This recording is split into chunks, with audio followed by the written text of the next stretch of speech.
મહેસાણામાં અકસ્માતમાં 2ના મોત થયા છે, 13 લોકો ઘાયલ થયા છે। લક્ઝરી બસ અને ટ્રક વચ્ચે અકસ્માત સર્જાયો હતો। મોટી દાવ નજીક રાત્રે 3 વાગે અકસ્માત થયો હતો તો ટ્રકને રોંગ સાઈડથી આવેલી લક્ઝરીએ ટક્કર મારી હતી। અમદાવાદ તરફ જતી લક્ઝરી રોંગ સાઈડ ધસી આવી હતી। લક્ઝરી બસ ડિવાઈડર કૂદીને ટ્રકને ટક્કર મારી ઝાડીઓમાં ઘૂસી ગઈ હતી।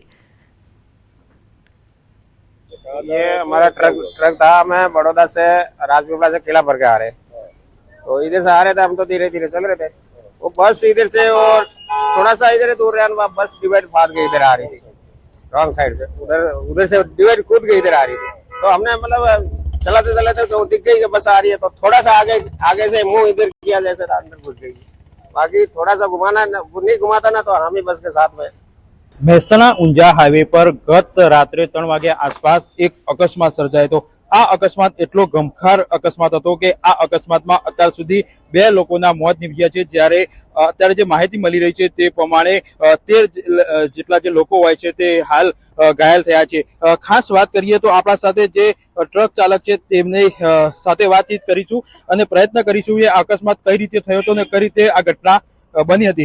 સૌપ્રથમ હું આ દ્રશ્યો બતાવી દઈશ। તમે જોઈ શકો છો કે સંપૂર્ણ જે આ રોંગ સાઈડ થી જે લક્ઝરી હોય છે આ જઈ રહી હતી, તે સમયે તે ડિવાઈડર અંગોરી અને આ રીતે જે જાળીઓમાં ઘૂસી ગઈ છે। તો બીજી બાજુ તમે જોઈ શકો છો કેરા લઈ અને જે ટ્રક ડ્રાઈવર જતા હતા તેમના સાથે આ અકસ્માત નડ્યો છે। તેમના ટ્રકના પણ કુચ્ચા ઉડી ગયા છે। તમે જોઈ શકો છો અહીંયા કાચ પડ્યો છે, તો કેટલાક લોકોના ચંપલ પડ્યા છે, સામાન પડ્યો છે, એક વસ્તુ અહીંયા પડેલો છે। અનેક પરિવારો હતા કે જે પોતાની જીવનની કેટલીક યાદો લઈ અને પરિવાર સાથે જઈ રહ્યા હતા, તેવા સમયે આ જે ઘટના ઘટી હતી તમે જોઈ શકો છો। હાલ પણ અનેક વસ્તુઓ હોય છે તે તેમની અહીંયા જોવા મળી રહી છે। તમે જોઈ શકો છો આ કેટલીક ટ્રકની વસ્તુ છે, કેટલીક ઘર વખરીની સામાન છે કે સાબુ મૂકવાની સામાન છે, તો તેમજ અન્ય જે સામાન હોય છે તે અહીંયા જોવા મળી રહ્યો છે। તો બીજી બાજુ આ લક્ઝરી બતાવો, તમે જોઈ શકો છો રોંગ સાઈડ થી આ જે લક્ઝરી હોય તો જઈ રહી હતી, તેવા સમયે દિવાલે કૂદી અને આ સાઈડ આવી હોવાનું હાલમાં ડ્રાઈવર જણાવી રહ્યો છે। આપણા સાથે ડ્રાઈવર છે, તેમના સાથે પણ વાતચીત કરવાનો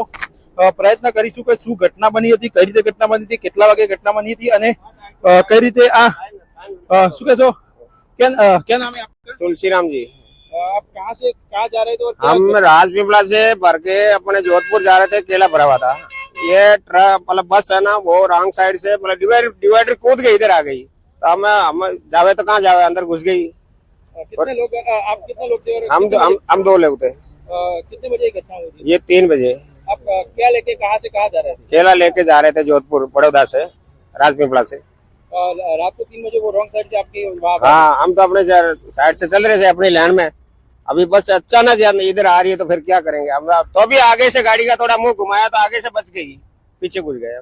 ચોક્કસ ટ્રક ડ્રાઈવરનું કેવું છે કે અમે પણ બચી ચૂક્યા, પરંતુ જો અમે સમય સૂચક ના રાખ્યો તો અમે પણ રામ નમી ગયા હોય તેવું હાલ ડ્રાઈવર કરી રહ્યા છે। તમે જોઈ શકો છો અહીંયા મોટી સંખ્યામાં જે કેરા હોય છે તે પણ ઢગલા જોવા મળી રહ્યા છે। મોટી સંખ્યામાં લોકો પણ પહોંચ્યા છે, પોલીસ પણ પહોંચી છે અને જે તપાસ હોય છે તે વધુ કરવામાં આવી છે। હાલમાં જે માહિતી મળી રહી છે તે પ્રમાણે 2 લોકોના મોત નીપજ્યા છે, જ્યારે 13 કરતા વધુ જે લોકો હોય છે તે હાલમાં ઘાયલ થયા છે। કેતન પટેલ, ન્યૂઝ 18 ગુજરાતી, મહેસાણા। મધ્યપ્રદેશના રતલામમાં અકસ્માતમાં 2 ગુજરાતીના મોત નીપજ્યા છે। સુરેન્દ્રનગરના મૂડીના રહેવાસી 2 યુવકના મોત નીપજ્યા છે।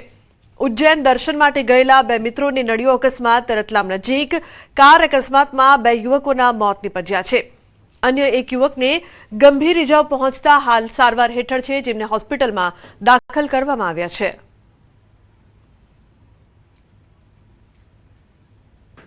રાજકોટમાં જાહેરમાં મારામારીની વધુ એક ઘટના સામે આવી છે। શહેરના મવડી મેઇન રોડ પર મારામારીની ઘટના બની છે। મવડી મેઇન રોડ પર આવેલી મોમાઈ ટી સ્ટોલ પર મહિલાઓ અને અસામાજિક તત્વો વચ્ચે ઝપાઝપી થઈ હતી। વિડીયોમાં 1 યુવક હાથમાં ખુલ્લી છરી સાથે જોવા મળ્યો હતો। પોલીસને પડકાર ફેંકતો અસામાજિક તત્વોનો વિડીયો વાયરલ થયો છે, તો બંને પક્ષો વચ્ચે મારામારી અંગેનું કારણ અકબંધ છે।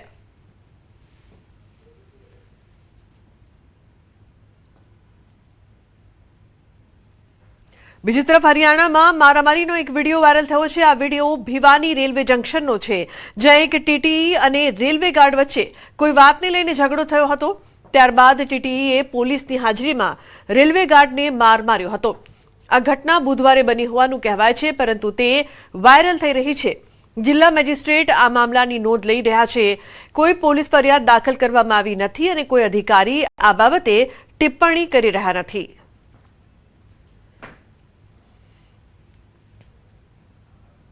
મધ્યપ્રદેશમાં વોટર પાર્કમાં નહાવા સમયે છેડતી બાબતે મારામારી થઈ છે, જેમાં એક યુવાન ઘાયલ થયો છે. સિહોરના વોટર પાર્કમાં અંધાધૂંધી ફેલાઈ ગઈ, જ્યારે ભોપાલના બે જૂથો વચ્ચે છેડતી મામલે મારામારી થઈ હતી.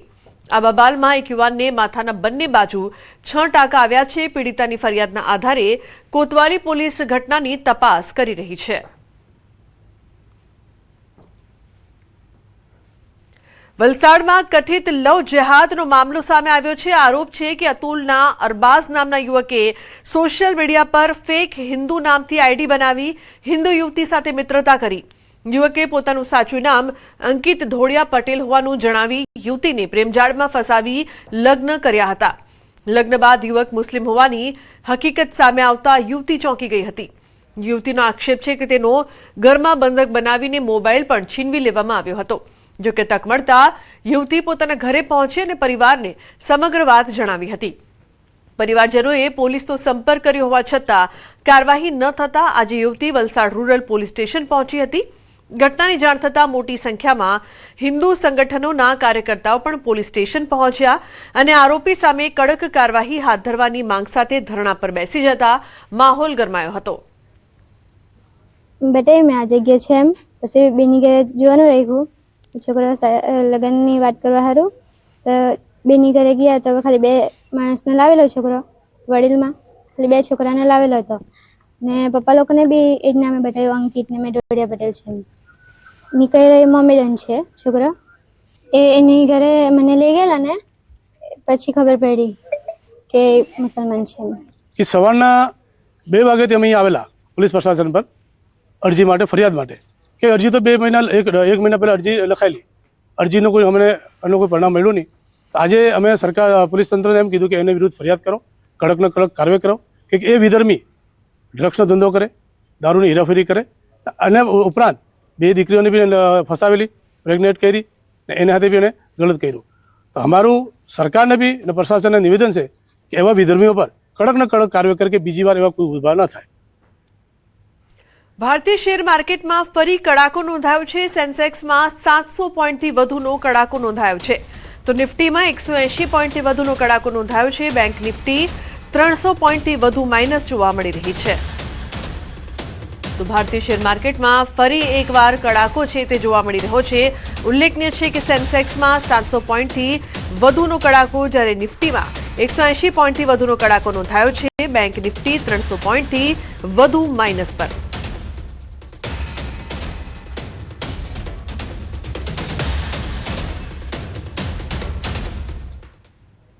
હિંમતનગર તાલુકાના ખેડાવાડા નજીક આવેલા લક્ષ્મીપુરા ગામ ખાતે યુજીવીસીએલની બેદરકારીના આક્ષેપ વચ્ચે કરંટ લાગવાની દુર્ઘટનામાં ખેડૂત પરિવારના 2 સભ્યોના મોત થતા સમગ્ર પંથકમાં શોક અને રોષનો માહોલ ફેલાયો છે. ખેડૂત પરિવાર પોતાના ખેતરમાંથી દિવેલાની ફોતરી ટ્રેક્ટરમાં ભરી લઈ જઈ રહ્યો હતો ત્યારે નીચા લટકતા વીજવાયર ટ્રેક્ટરના કઠેડા સાથે અડકાતા ટ્રેક્ટરમાં વીજ પ્રવાહ પ્રસરી ગયો હતો. ઘટનામાં ટ્રેક્ટરમાં સવાર 4 લોકોમાંથી 2 વ્યક્તિઓના ઘટના સ્થળે મોત થયા હતા, જ્યારે અન્ય 2 લોકોનો બચાવ કરી પ્રાથમિક સારવાર અપાઈ હતી. મૃતક પરિવારજનોએ આક્ષેપ કર્યો છે કે જાન્યુઆરી મહિનામાં જ યુજીવીસીએલ કચેરીમાં જોખમી વીજવાયર અંગે લેખિત રજૂઆત કરવામાં આવી હતી, છતાં સમારકામ કરવામાં આવ્યું નહોતું. ઘટનાને પગલે ગ્રામજનો અને આગેવાનોમાં ભારે રોષ ફેલાયો છે અને જવાબદાર અધિકારીઓ સામે કાર્યવાહી સાથે પીડિત પરિવારને સહાય આપવાની માંગ ઉઠી છે. એની અંદર રિવર્સની અંદર જે કઠેરો મારેલો હતો એના હિસાબે ઉપર તાર ઉપર અર્થિંગ થઈ તો ઓન ધ સ્પોટ 11,000 કેવી તો બાકી શું મૂકે સાહેબ, ઓન ધ સ્પોટ સેકન્ડની અંદર ફિયાસ્કો લાવી દીધું. એક ભાઈ કૂદીને પડી ગયો નીચે, ધક્કો આવી ગયો કરંટનો. ભાઈ નાનો બાણો હતો એ બી નીચે પડી ગયો. ભાઈ બેન ત્યાં અંદર ટ્રેક્ટર ચલાવતા ત્યાં સ્થળ ઉપર અકસ્માત થઈ ગયો. કરંટ લાગે તો સાહેબ ખેતરમાં કામ કરતા હતા અને 2 ભાઈલા અને એ ભાણીઓ હું હતો તે 2 જણ ટ્રેક્ટર ચલાવતા હતા અને કરંટ લાગ્યો હતો એમને. એ હું પાછળથી પડી ગયો ને એ 2 આગળ હતા અને ભાણીઓ સાઈડમાં કૂદી ગયો ભાણીયા લઈને.